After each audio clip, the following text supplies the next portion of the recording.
Hey guys, it's Alex again. This is gonna be my About Me video, and let me just start off by saying I apologize for my ugly foss. Yes, I said it foss and not face because I'm cool and I say foss. I apologize for the ugly foss because I just came back from a party and all I wanted to do was shower and I don't feel like putting makeup back on. So, yeah, YouTube sees me without makeup.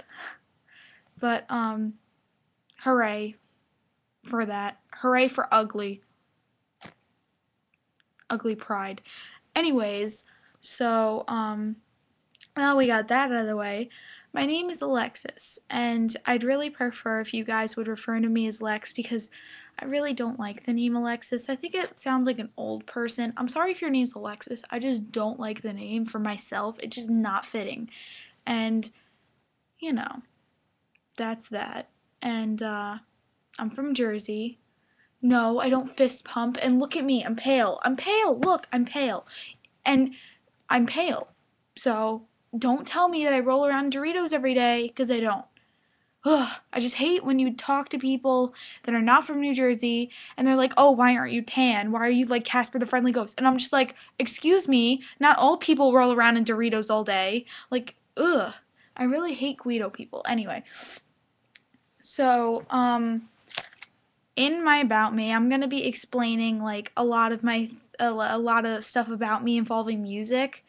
Um, Well, let me just start off by saying that Blink 182 and A Rocket to the Moon are not one of my like top favorite bands.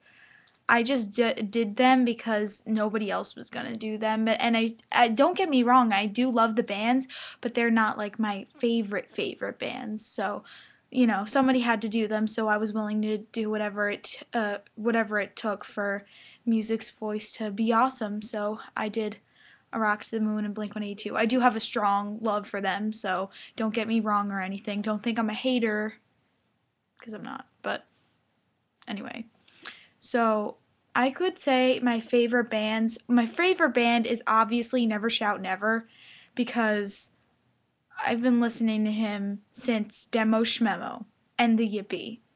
That is a long ass time, let me tell you. And I was that like the first day I met him was probably like the happiest day in my whole entire life, and I was just like I walked away that day and I was just like, wow, I met my idol, and that was like the best feeling. And when he told me his life story, which is coming at you in like 4 weeks, I think. But the first time I met him, I will tell you what went on in the next video or videos. I have to post like 3 more.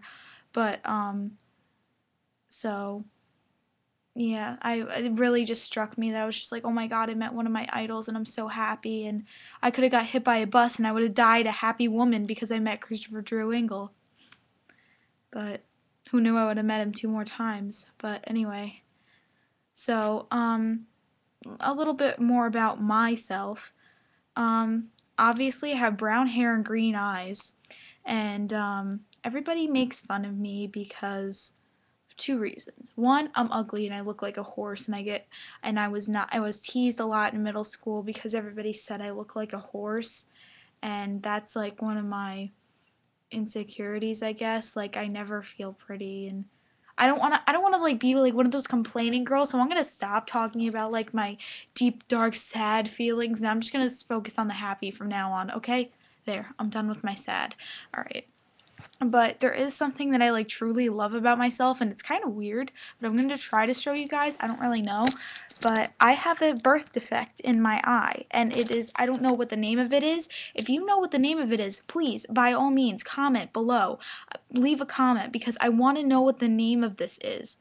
It's something where you have the pupil, the black part of your eye, and then a little piece of the iris, the colored part, goes into your pupil. And mine looks like Pac-Man sometimes. Like it'll just be like that, like boop boop, like inside of my pupil. Like, you know what I mean? And I'm gonna try to show you. I don't know how good it's gonna come out, but can you guys see that? Like, I don't know if you can. I don't know how distinct it is because sometimes it's rounded and sometimes it's like Pac-Man. But that's something I like about myself. And back on the music track, Never Shout Never's my favorite band. Like Mayday Parade would probably have to be my second, then Breathe Carolina, then Paramore. No, just kidding. It would be Never Shout Never, Mayday Parade, A Day to Remember, and then Paramore, and then Breathe Carolina. Those are my top. But all right, so another weird thing about myself, I collect guitar picks, but I don't put them away, and I don't store them away like every other normal person on the world. I like to make a necklace out of them. See, that's how many guitar picks I have. It's a lot. It's a really good amount of guitar picks, but I'm gonna show. I caught them all at shows, so I will explain to you which ones are which. This one was the first guitar pick I ever got, and notice how it's in half. And this little guitar pick right here, I got at Breathe Electric Warped Tour 2010, and me and this girl actually got into a fist fight over it because it was my birthday and I really wanted a guitar pick and I never caught one before. And I was stupid and I gave the other guitar pick from Real Big Fish to my friend, who I'm no longer friends with anymore because she wants nothing to do with me. I'm done complaining. Okay. Yeah, Breathe Electric got into a fight over it, and then I was just like, you know what? And I split it in half, gave one half to the girl, one half to myself. And that is how I got my first guitar pick. It looks like a toothpick. I don't actually use it as a toothpick though. Um I don't know exactly which one like I got in order anymore after that. I know that was my first one. This one is Never Shout Never. Notice how it doesn't have the print on it. That's because it was before the show, and Chris was practicing his ukulele. And this was actually no, I lied. This is the first guitar pick I ever got. I'm sorry. That was my second. This is the first guitar pick I got when he was practicing his ukulele before the show. And I was just like, Chris, can I have your guitar pick? And he said, sure. He gave me the guitar pick, and notice how it doesn't even have a print on it. Cool as hell. And then, you know, the Breathe Electric one was my second. I'm sorry for the confusion about that. And, let's see here. I have A Rocket to the Moon. It actually did have, like, the little Dunlop turtle on it, but I guess I was wearing it so much that it kind of faded away. And, yeah, it was that one. And then this one is from the Maine. This one is from the Maine. Saw them, and I found it in between my feet on the ground. Would you get that? John O'Callaghan was using it because he was like right in front of me. So I was really proud that I got John O'Callaghan's guitar pick. And this one is from Avenged Sevenfold. This guy, this little skull guy. And this one is from We the Kings. Has a little Dunlop turtle on it. No, see it? This one is from A Day to Remember, and this is like I actually got to hear them before they actually went on stage at because I had VIP for Bamboozle 2011, so they played a little acoustic set for the VIPs, and I asked Jeremy after he did If It Means a Lot to You, I asked him for the guitar pick and he gave it to me. So Jeremy McKinnon, I love you. And this is my most recent one. It's the Ready Set, and this is the first one with the band emblem on it. It has the Ready Set, and on the back it says Gnarly Shreds Bro. I was really happy when I got that. And that's my guitar pick necklace, and I wear it absolutely everywhere, and if I ever lost it, I would cry forever because it is my most prized possession. And just kidding, I have a different most prized possession. And this is also, not only did I get a guitar pick the first time I met Christopher Drew, it was cold. You'll get it when you hear my story about the first time I met him, but he gave me his mittens because it was really cold outside. And I'll never, ever, ever use any mittens ever again because they're beautiful and they keep you warm. Alright, and for the last thing about me dealing with music, I have every single band I have ever met, and it is a long list. Well, it's not that long of a list, but it's like a list of really important people that you wouldn't expect me to meet. And if you don't believe that I met any of these bands, go on my Tumblr because I have proof. I have either a picture of them or a picture of their autograph.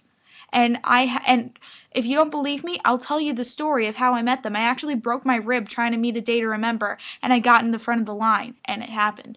So, I met A Day to Remember once, Paramore once, I See Stars, Breathe Carolina twice, The Ready Set twice, Never Shout Never three times, 303, Mayday Parade, Carter Halsey twice, We the Kings twice, Breathe Electric, and he also dedicated One in a Million, like the song One in a Million to me, because I told him it was my birthday. I shouted it upstage, and he was just like, okay, this one's for you, and then he played One in a Million, so that was really cool.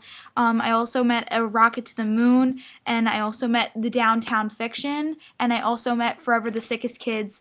And it's a funny story about the Forever the Sickest Kids because when I had VIP for Bamboozle 2011, there was an event that I actually got chosen to go to, and it was singing karaoke with the lead singer of Forever the Sickest Kids. I mean, like, who could say I sung karaoke with the lead singer of Forever the Sickest Kids? That's pretty cool. That's pretty cool. Yeah. Oh, and I also met Abandon All Ships. Yeah, buddy. And I also met Chelsea Grin and Black Veil Brides because those were the ones I can immediately think of. I've probably met more. They're just slipping my mind right now because I met so many people.